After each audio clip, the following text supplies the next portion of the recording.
Но ничего нельзя было не собираться без разрешения партии, не организовывать какое-то дело, не какие-то союзы. Ничего этого не было.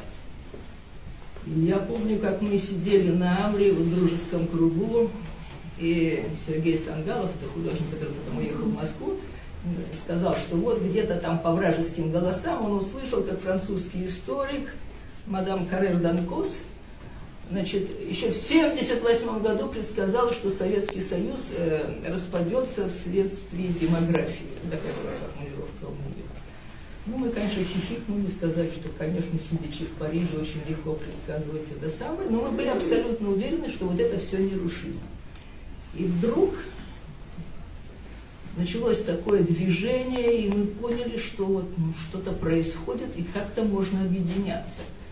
И вы знаете, и что меня тогда поразило, как люди это почувствовали, и сразу начались движения в разные стороны. Например, вот уже вот в 1988 году Владислав переехал сюда, стал директором АПНИ. В этом же году возник, значит, Народный форум Абхазии Айтгылера. Тут же возникло СОИ, значит, который организовал Воронов и его ученик Логинов, значит, Сукумское общество интернационалистов. Мы создали Союз творческой молодежи. То есть появились объединения, которые каждый пытался какую-то, значит, свою миссию выполнить. Ну, СОИ, правда, быстро развалилась. Я, правда, во всех этих трех тусовалась, но СОИ как-то, в общем, ничего особенного не успела сделать и развалилась. Вот. А Айтгылера превратилась в такую мощную созидающую силу. Я в это время работала, значит, замглавного редактора литературного альманаха «Литературная Абхазия», который вот на этой же волне был только что создан. И, значит, сидела в том же здании, где было руководство Айтгылера, и где Николай Джонуа, который, к сожалению, покончил с собой сразу после войны, выпускал газету, значит, Айтгылера или «Единение», то есть на абхазском и на русском языках. Вот эти бесконечные, он это привозил, почему-то это все печаталось в Сочи, ну, тогда не было никаких границ. Все это складировалось, люди приходили, забирали, увозили в районы, в деревни. То есть все время было какое-то движение, вот люди просто как муравьи, я очень люблю муравьев, это не оскорбление, все время вот приходили, общались, что-то высказывали, какие-то идеи. То есть сам воздух был напоен движением вот в эти годы. И я, значит, помню такой момент, это тоже передает какой-то аромат. Значит, мы с Леной Заводской вышли, она тоже работала в альманахе, в обеденный перерыв на улицу, и увидели потрясающее зрелище. 5 чеченцев, которые приехали поддержать Айтгылера, танцевали прямо перед входом воинский танец. Я ничего подобного не видела. Вот так, взявшись за плечи друг с другом, они вот таким кругом неслись, прямо как у Матисса. Вот, знаете, это не было концертное выступление, это была настоящая архаика. Это был вот настолько дикий танец, пришедший откуда-то из древности, когда люди спаяны единой кровью, единым стремлением. Вот это осталось в памяти. Вот.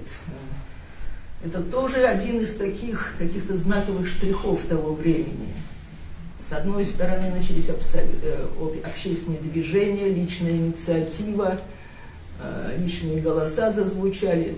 С другой стороны, проступила какая-то архаика. Вот это было такое густое, замешанное время, когда очень многое начало проявляться в воздухе, в атмосфере. Очень значим был 91 год.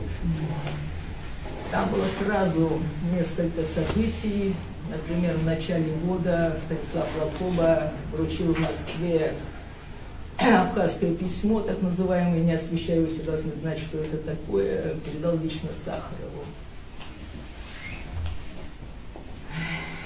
А летом 89-го случилось то, что я называю для себя репетицией грузино-абхазской войны.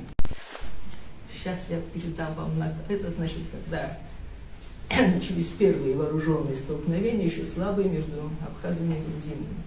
Я на частном примере личном расскажу вам, как это звучало. Я просто волнуюсь, когда вспоминаю это. Значит, 15 июля. Густая, липкая августовская жара. Мы с Леной Заводской сидим в кинотеатре «Комсомолец». Он рядом был с милицией, там, где сейчас какой-то банк, напротив Ботсада. 9 часов вечера, и мы смотрим какой-то фильм по Маркесу. Ну, уже атмосфера напряженная. Мы знаем, что абхазы стоят на площади, там с детьми, с женами, с женщинами, с какими-то старыми берданками, очередной митинг. Вдруг, значит, 9 часов вечера, резко открывается входная дверь, такой бац, а она была слева от экрана. Залетает женщина, буквально залетает женщина средних лет, довольно упитанная, и звенящим голосом, по которому сразу все ясно, кричит: «Анаида! Немедленно домой!» Ну все, мы все встали, значит, в том числе мы с Леной встали. Значит, вот перекресток, вот ботанический сад, вот этот перекресток, здесь площадь через квартал, где стоят абхазы. Мы, значит, перешли дорогу, она хотела проводить меня домой, значит, вот перешли дорогу, и вдруг видим потрясающее зрелище. Значит, в квартал въезжают 2 самосвала. Медленно въезжают. В каждом из них стоят голые грузинские мужчины, голые, ну, до пояса, ну, жарко. Все раздеты с этими волосатыми кудрями, да, что особенно как-то вообще впечатлило у каждого, или там арматура, или какая-то берданка, а с обеих сторон бегут женщины. Почему медленно едут? Чтобы женщины вот так вот, ну, что называется, просто бегут и визжат. Так спокойно. Представляете, что такое женский визг, но те, кто, а когда это много, еще это такое зрелище, мы как-то охренели, у меня совершенно замкнуло. Я выпрыгнула на проезжую часть и говорю: пусть затопчут, сволочь. Ну, слава богу, у Лены хватило мозгов больше, чем у меня в этот момент. Она, ни слова не говоря, отошла в центр этой проезжей части, прыгнула на меня и завалила там кусты бересты. И, значит, пока мы там барахтались, они медленно проехали и поехали на площадь. И буквально прошло несколько минут, пока мы там оправлялись от этого, все совершенно охреневшие, вот от этого визга, от этого, ну, ну, понимаете, вот самосвалы едут, мы знаем, что там стоят люди. Вот там, к счастью, кто-то, у кого-то были коктейли Молотова, они кинули в эти самосвалы. Вот. И, в общем, там что-то, дым, какие-то визги, пизги. Мы, в общем, потом пошли вниз, потом наткнулись на Руслана Гожба, который там что-то тоже бегал, в том, что называлось тогда парк Пустовель. В общем, вы понимаете, вот это одна из самых омерзительных сцен в моей жизни, которая показала, насколько вот в такие минуты животные инстинкты берут над людьми вверх. Понимаете, вот жили вместе, да? Но уже вот эта грузинская пропаганда так работала, что Грузия для грузин и так далее, что люди самоорганизовались, понимаете, вот взяли эти самосвалы, разделись. Совершенно омерзительное зрелище, очень сложно это все забыть. Ну и вот это была первая репетиция, так сказать, такого вооруженного грузино-абхазского противостояния, которую советские войска очень быстро в течение нескольких дней все это прикрыли.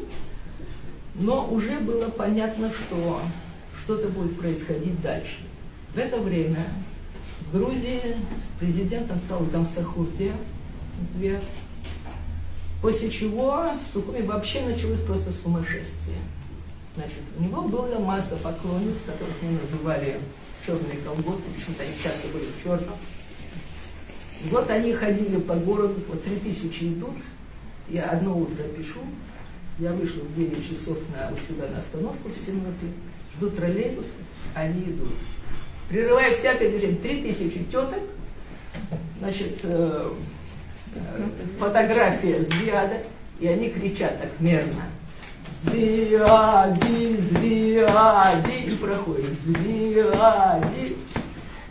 Ну, хорошо, это было не первое, значит, я дождалась троллейбуса, мы доехали до Айтара, вот там, где разделение идет, да, шоссе, с той стороны уже идет такая же. То есть это был просто дурдом какой-то. Вот такое массовое помешательство. Значит, грузинская часть населения уже, значит, хотела отдельно, чтобы был университет и все остальные вещи. И я хочу вам напомнить, что в это время, это очень важный факт, по последней переписи советской в Абхазии, значит, почти 45%, или может быть 46%, я же уже могу чуть-чуть забыть, но чуть-чуть, составляло грузинское население. То есть почти половину составляло грузинское население. Абхазы составляли чуть больше 17% у себя на родине. То есть вы представляете, какое соотношение сил. И вот это вот все сумасшествие начало значит, оказывать свое воздействие на так называемое русскоязычное население, которое до того, в общем, люди жили свои, значит, абхазы уже там объединялись, выступали и так далее, но некоторые русские такие вот типа тоже к этому подсоединились. Все остальные жили своей жизнью, считали, что это их не касается. Но когда начались вот эти хождения и крики, что Грузия для грузин и так далее, русскоязычное население тоже как-то начало активничать.